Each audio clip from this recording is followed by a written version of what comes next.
না দেশের border cross করে আরেক দেশের মধ্যে ঢুকে কলাপাতায় আরামে শুয়ে থেকেও নিস্তার হয় না, পাবলিক সেখান থেকে এনে পর্যন্ত এমন মারা মারে জনমের তরে জিনিসপাতি নাকি পর্যন্ত ফাটিয়ে ছাড়ে। তাহলে এটা আবার কেমন ভালো থাকা, এটা আবার কেমন ইজ্জত থাকা? আমরা জেলে ওরা ভেবেছেটা কি? আরে বাংলাই তো বলে এই দিন দিন নয় আরো দিন আছে। আজকে ইসলামপন্থীরা দুর্বল, তাতে কি? আল্লাহর রাসূলকেও তো মক্কায় দুর্বল করে রাখা হয়েছিল, কোরআনে আছে ওয়াযকুরু ইয আনতুম কালীলুম মুস্তাদআফুনা ফিল আরদ। মুসলমানরা স্মরণ করো এই দিনের কথা যখন তোমরা সংখ্যায় কম ছিলা, পৃথিবীতেও দুর্বল ছিলা। তাখাফুন, তোমাদের সর্বদা ভয় হতো আইয়াতাখাত্তাফুকুমুন নাস, মানুষ তোমাদেরকে বুঝি ছো মেরে নিয়ে যাবে। কখন এসে কালো একটা মাইক্রো থামবে, কখন এসে সাদা একটা হাইয়েস্ট থামবে, এসে রাস্তা থেকে খপ করে ঢুকিয়ে নিয়ে যাবে। নিয়ে 5 দিন খবর নাই, 10 দিন খবর নাই, 6 মাস খবর নাই, তারপর বাসায় একটা ঢুকিয়ে বলবে জঙ্গি পাওয়া গিয়েছে।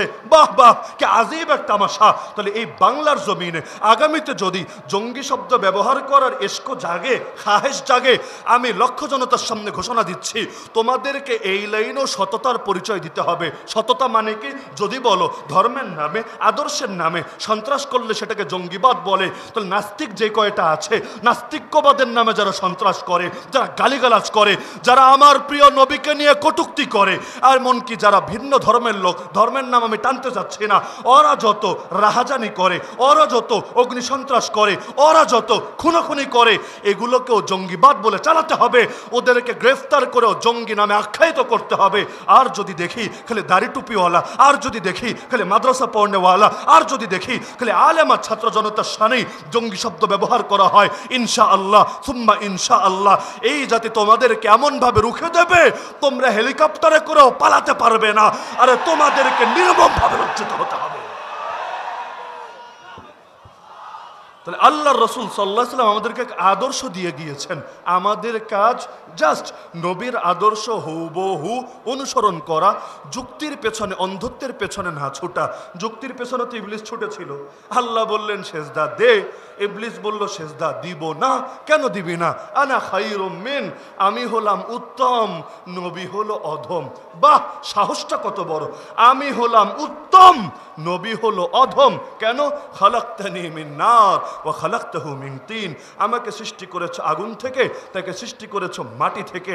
আজকের যুগে কিছু মানুষ মাদ্রাসায় পড়ে নাই, জেনারেল লাইনে পড়েছে, মাওলানা মুফতি হতে পারে নাই, বড় ডক্টর, বড় বুদ্ধিজীবী, বড় কিছু হয়ে গিয়েছে। এখন যদি বলা হয় আলেমের পরামর্শ শোনো, বলে আলেম দিয়ে কি হবে? নাহনু খায়রুম মিনহুম, আমরা তাদের চাইতে উত্তম। ওদের সুরে আর ইবলিসের সুরে কি পার্থক্য থাকে? যত বড় বিদ্বান হও, যত বড় শিক্ষিত হও, যত বড় জ্ঞানী গুণী হও, আরে আলেম তথা নবীর ওয়ারিসদের থেকে কোরআন সুন্নাহর আলোকে যদি তুমি সিদ্ধান্ত গ্রহণ না করো, পরামর্শ গ্রহণ না করো, তুমি ব্যর্থ হবাই হবা, ব্যর্থ হবাই হবা। কারণ রহমত আল্লাহর হাতে, বরকত আল্লাহর হাতে, নুসরাত আল্লাহর হাতে, শান্তি আল্লাহর হাতে, মুক্তি আল্লাহর হাতে, হায়াত আল্লাহর হাতে, মৌত আল্লাহর হাতে। সবই যখন আল্লাহর হাতে, বাতিলের দালালিতে জীবন চলবে কোন দুঃখে? আমেরিকার হাতে শান্তি নাই, জাতিসংঘের হাতে বরকত নাই, চীনের হাতে মুক্তি নাই, ইন্ডিয়ার হাতে কোনো কিছু নাই। সব কিছু আছে একজনের হাতে, নাম তার আল্লাহ। আর সেই আল্লাহকে নারাজ করে কেউ কখনো ভালো থাকতে পারে না, আর সেই আল্লাহকে রাজি করে কেউ কখনো খারাপ থাকে না। হ্যাঁ বলবেন, আল্লাহকে নারাজ করে কতজন ভালো থাকে, কতজন কত সুখে শান্তিতে থাকে? হ্যাঁ থাকে। আল্লাহ যখন সাময়িক ঢিল দিয়ে থাকে, যখন আল্লাহ ধরে ইঁদুরের গর্তে গিয়েও পালানোর জায়গা খুঁজে পায়। দেখেন না, দেশের বর্ডার ক্রস করে আরেক দেশের মধ্যে ঢুকে কলাপাতায় আরামে শুয়ে থেকেও নিস্তার হয় না, পাবলিক সেখান থেকে এনে পর্যন্ত এমন মারা মারে জনমের তরে জিনিসপাতি নাকি পর্যন্ত ফাটিয়ে ছাড়ে। তাহলে এটা আবার কেমন ভালো থাকা, এটা আবার কেমন ইজ্জত থাকা? আমরা জেলে থেকেছি, কষ্ট করেছি, কত সত্য। কেউ 3 বছর থেকেছেন, কেউ 10 বছর থেকেছেন, কেউ লাশ হয়ে বের হয়েছেন, কেউ নিজের হাঁটুকটা এমনভাবে অবস্থা হয়েছে আর কখনো হয়তো ঠিকভাবে হাঁটতেও পারবেন না, কারো কোমর এমনভাবে শেষ হয়েছে, আর হয়তো কোনোদিন সুস্থ হবেন না, কিন্তু আল্লাহ যে ইজ্জত তাদেরকে দিয়েছেন, যে সম্মান তাদেরকে দিয়েছেন, ক্ষমতায় নাই তাও তাদেরকে দেখার জন্য মানুষ মুখিয়ে থাকে। আরে তোমরা শাহবাগে বিরিয়ানি বিতরণ করেও কয়জন লোক পাও? আজকের ধূপখোলা মাঠের চিত্র দেখো, তাওহীদি জনতা এই রোদের মধ্যে, গরমের মধ্যে বসার জায়গা পাচ্ছে না, তারপরও মানুষকে জায়গা দেওয়া যাচ্ছে না। কি বুঝলা? এই দেশ ইসলামের, এই দেশ কোরআনের, এই মাটির পরতে পরতে ইসলাম মিশে আছে।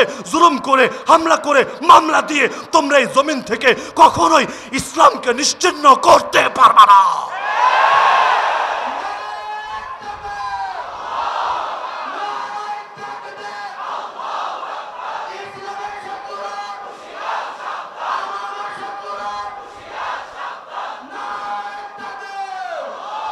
সুতরাং আমরা নির্ভয়ে বলতে পারি, আগামীর বাংলাদেশ ইসলামের বাংলাদেশ, আগামীর বাংলাদেশ কোরআনের বাংলাদেশ। ইসলামের হেফাজতের দায়িত্ব নিয়েছেন আল্লাহ। এত জুলুমের পরও যখন ইসলামের কিছু করা যায় নাই, আগামী দিনেও ইনশাআল্লাহ কিছুই করা যাবে না। আমাদের প্রয়োজন সদা সর্বদা হকের পক্ষে থাকা, ইসলামের পক্ষে থাকা, দিন শরিয়াত এবং কোরআনের পক্ষে থাকা। আর সময়ে সময়ে উচ্চকিত করতে শুরু করেছে, এত রক্ত দিয়েছি, এই রক্তের লাশ ধরে রাখতে চাইলে ধর্মনিরপেক্ষ বাংলাদেশ গড়ে তুলতে হবে। আল্লাহর কসম, এই ক্ষেত্রে নিরপেক্ষ শব্দ ভণ্ডামি ছাড়া কিছু না। নিরপেক্ষ আবার কি রে ভাই? হয়তো রহমানের পক্ষে, না হলে শয়তানের পক্ষে, হয়তো হকের পক্ষে, না হলে বাতিলের পক্ষে, হয়তো আলোর পক্ষে, না হলে অন্ধকারের পক্ষে। যারা বলে আমরা নিরপেক্ষ, তারা মূলত মুনাফিকদের মতো, যারা যারা ভেতরে ভেতরে শয়তানের পক্ষই লালন করে, তবে বলার সাহস রাখে না। সুতরাং নিরপেক্ষতার কোনো সুযোগ নাই। সুদিন এসেছে বলে সুর পাল্টানোর কোনো অবকাশ নাই। আগে এক টাকলো বলেছিল রাষ্ট্রধর্ম ইসলামকে বিদায় করবে, এখন নতুন করে আর এক কবি বলতে শুরু করেছে, না আমি বলি ফরহাদ মজহার, রাষ্ট্রধর্ম ইসলাম দিয়ে কি হবে? রাষ্ট্র কি নামাজ পড়ে? রাষ্ট্র কি কোরআন পড়ে? আরে অদ্ভুত ব্যাপার। রাষ্ট্র ভাষা দিয়ে কি হবে তাহলে? রাষ্ট্রের কি মুখ আছে? রাষ্ট্রের কি জিহ্বা আছে? রাষ্ট্র কি কথা বলতে পারে? বলবে না। রাষ্ট্রভাষার কাজ হলো অফিস আদালতে কাজে লাগে। বলবো রাষ্ট্রধর্মের কাজ কি তাহলে বোঝো না? রাষ্ট্রধর্মের কাজ পার্লামেন্টে, বিচারালয়ে, আইন কানুনের ক্ষেত্রেও করবো এটা। রব হকের পক্ষে থাকতে গিয়ে, হকের পথে চলতে গিয়ে শাহাদাত যেন নসিব হয় এই কপালে, এই তৌফিক তুমি আমাদেরকে দিও। গালি দিয়ে লাভ নাই, নতুন হামলা মামলা করেও লাভ নাই। হয়তো হয়তো শরিয়াত, নয়তো শাহাদাত, হয়তো খেলাফত, নয়তো শাহাদাত, এর আগে আমরা থামবো না।